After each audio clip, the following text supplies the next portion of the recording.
Hello जय हिंद साथियों, स्वागत है आप सभी का सत्या एक्सेलेंट यूट्यूब चैनल पे। साथियों, आज की डेट में ITI first year first phase के अंतर्गत एग्जाम कराया गया, जिसमें आईटीआई फर्स्ट ईयर के जितने भी छात्र अपने कॉलेज के द्वारा गए थे एग्जाम देने, सभी छात्रों के द्वारा पूछे गए ये क्वेश्चन है जो उन्होंने बताया कि सर आज की डेट में ये क्वेश्चन पूछा गया था, ये क्वेश्चन पूछा गया था। तो सभी क्वेश्चनों को मैंने कवर किया और इसका आंसर की बताने वाला हूँ। तो जितने भी छात्र गए थे एग्जाम देने, सभी लोग आंसर की मिला लीजिएगा। और जिन छात्रों का आज की डेट में एग्जाम नहीं था वो अगले दिन जाएंगे एग्जाम देने, तो इन क्वेश्चनों को जरूर देख कर जाइएगा। तो चलिए आज का क्वेश्चन शुरू करते हैं क्वेश्चन नंबर 1 से, जिसमें पहला क्वेश्चन पूछा गया था कि निम्न में से भौतिक हानि क्या है।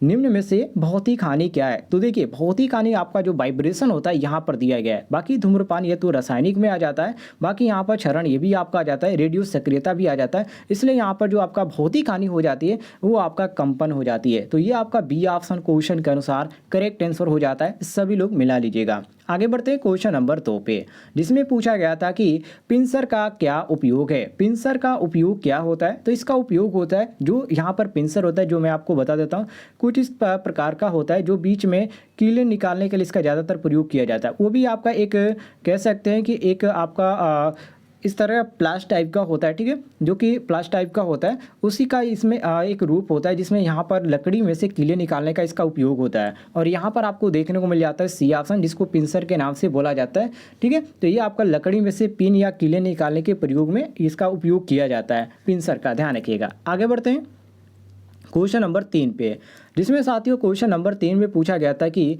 भारी भार उठाने और स्थानांतरित करने के लिए किस पद्धति का उपयोग किया जाता है। A option winch, B option crane और स्लिंग, सी ऑप्शन लेयर और रोलर्स, डी ऑप्शन मशीन चालित प्लेटफॉर्म। तो साथियों यहाँ पर सही हो जाता है ऑप्शन नंबर बी, जिसको क्रेन और स्लिंग के नाम से जाना जाता है। बी ऑप्शन आपका क्वेश्चन के अनुसार करेक्ट आंसर हो जाएगा, मिला लीजिएगा। यहाँ पर आपको देखने को मिलता है B option correct answer.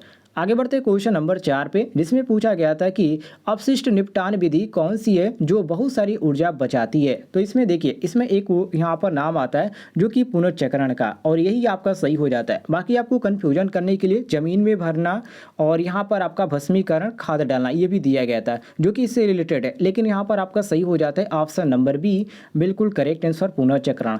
B option question के अनुसार हमारा करेक्ट आंसर हो जाएगा।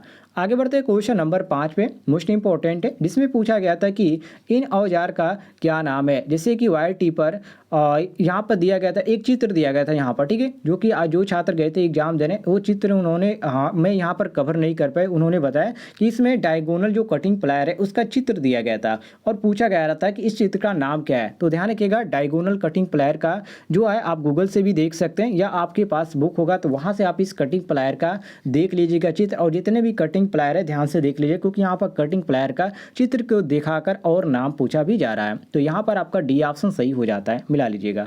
आगे बढ़ते हैं क्वेश्चन नंबर 6 पे, जिसमें पूछा जा रहा है कि लकड़ी में ट्विस्टिंग दोष का क्या कारण है। लकड़ी में ट्विस्टिंग दोष का कारण क्या होता है। तो देखिए, इसमें असमान सिकुड़ना ये सबसे बड़ा इसका दोष यहाँ पर कहलाता है। बाकी कंफ्यूजन करने के लिए यहाँ पर आपका दिया गया है दोषपूर्ण भंडारण, गलत सीजनिंग और शाखाओं की वृद्धि में अनियमितता, लेकिन आपका सही हो जाता है आपका ऑप्शन नंबर बी, बिल्कुल करेक्ट आंसर असमान सिकुड़ना, मिला लीजिएगा। आगे बढ़ते हैं साथियों क्वेश्चन नंबर 7 पे, जिसमें क्वेश्चन नंबर 7 में पूछा जा रहा है कि किस प्रकार की ठंडी छेनी का उपयोग किनारों पर पदार्थों को वर्गाकार करने में किया जाता है। जैसे कि ए ऑप्शन जाली छेनी, बी ऑप्शन क्रॉस कट छेनी, सी ऑप्शन अर्धवृत्ताकार छेनी और डी ऑप्शन हीरा पॉइंट छेनी। तो साथियों यहाँ पर सही होता है ऑप्शन नंबर डी, जिसको हीरा पॉइंट छेनी के नाम से जाना जाता है। डी ऑप्शन हमारा क्वेश्चन के अनुसार करेक्ट आंसर हो जाएगा, सभी लोग मिला लीजिएगा।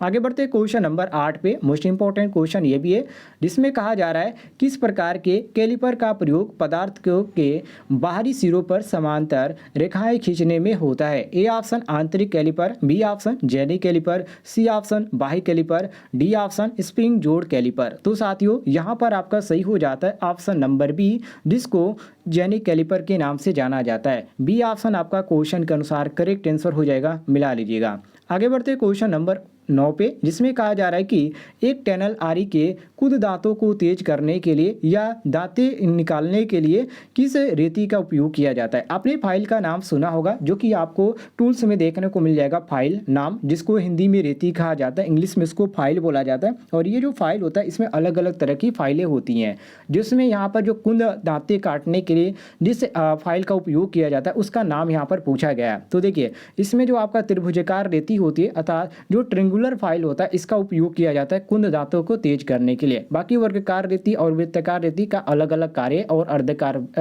आवृत्ताकार रेती का। तो यहाँ पर जो त्रिभुजाकार रेती होती है, इसका ही प्रयोग किया जाता है टनल आरी के कुंद दांते को तेज करने के लिए। तो ऑप्शन नंबर सी हमारा सही हो जाता है, मिला लीजिएगा। आगे बढ़ते हैं क्वेश्चन नंबर 10 पे। ये भी आपका मोस्ट इंपॉर्टेंट क्वेश्चन था, जिसमें पूछा गया था कि लकड़ी में कौन सा दोष इसकी शक्ति को कम करता है। लकड़ी में कौन सा दोष इसकी शक्ति को कम करता है। तो देखिए, इसकी शक्ति को जो कम करता है उसको अनियमितता बोला जाता है। ठीक है, काफ़ी कन्फ्यूजन टाइप का क्वेश्चन है, कुछ छात्रों को यहाँ पर पल्ले ही नहीं पड़ेगा, लेकिन आप इसको देखेंगे, बुक से मिलाएंगे क्वेश्चन को, तो ये आपका यहाँ पर डी ऑप्शन देखने को मिलेगा, बिल्कुल करेक्ट आंसर। आगे बढ़ते हैं क्वेश्चन नंबर 11 पे, जिसमें कहा जा रहा है कि 900 मोड़ने हेतु किस प्रकार का नाच प्रयोग होता है। 900 मोड़ने हेतु किस प्रकार का नाच का प्रयोग होता है। तो इसमें प्रयोग किया जाता है वी नाच का, और यहाँ पर आपको वी नाच देखने को मिल जाता है। ऑप्शन नंबर ए बिल्कुल करेक्ट आंसर, मिला लीजिएगा। आगे बढ़ते हैं साथियों क्वेश्चन नंबर 12 पे, जिसमें कहा जा रहा है कि लकड़ी में गांठ दोष का क्या कारण है। लकड़ी में गांठ दोष का क्या कारण है। तो सबसे बड़ा इसका कारण ये होता है कि ग्रोथ, मतलब कि शाखाओं की वृद्धि, और यहाँ पर आपको सी ऑप्शन देखने को मिल जाता है, करेक्ट आंसर, मिला लीजिएगा। आगे बढ़ते हैं साथियों क्वेश्चन नंबर 13 पे, मोस्ट इंपॉर्टेंट क्वेश्चन ये भी है, और ये क्वेश्चन पिछली बार भी पूछा गया था, जिसमें कहा गया था कि 32 एम्पियर रेटेड केबल की धारा वहन क्षमता क्या होगी यदि पुनः तार बांधने योग्य फ्यूज से सुरक्षित किया जाए। तो इसमें आपका 26 आ जाता है। कितना आ जाता है साथियों? 26 आ जाता है, निकाल कर देख लीजिएगा। सी ऑप्शन आपका सही हो जाएगा। आगे बढ़ते हैं क्वेश्चन नंबर 14 पे, मोस्ट इंपॉर्टेंट क्वेश्चन ये भी है, जिसमें पूछा गया था कि कुचालक प्रतिरोध की इकाई है। कुचालक प्रतिरोध की इकाई क्या होती है? कुचालक प्रतिरोध की इकाई होती है मेगा ओम, और यहाँ पर आपको डी ऑप्शन देखने को मिलता है। बाकी आपको कंफ्यूज करने के लिए यहाँ पर ओम भी दिया गया है, किलो ओम भी दिया गया है, मिली ओम भी दिया गया है, लेकिन मेगा ओम आपको डी ऑप्शन देखने को मिला था। तो ऑप्शन नंबर डी हमारा सही हो जाता है, बिल्कुल करेक्ट आंसर, मिला लीजिएगा। क्वेश्चन नंबर 15 को देखिए, ये भी आपका मोस्ट इंपॉर्टेंट क्वेश्चन है, जिसमें कहा गया था कि केबल बिछाने की कौन सी विधि है। केबल बिछाने की कौन सी विधि है जो कि संकीर्ण क्षेत्रों में ज़्यादातर प्रयोग की जाती है या उपयोग की जाती है। तो इसमें एक विधि का नाम आता है जिसको बोला जाता है डक्ट पाइप। ये विधि का जो प्रयोग किया जाता है केबल बिछाने के लिए संकीर्ण क्षेत्रों में प्रयोग किया जाता है, और यहाँ पर आपको बी ऑप्शन देखने को मिल जाता है, बिल्कुल करेक्ट आंसर, मिला लीजिएगा।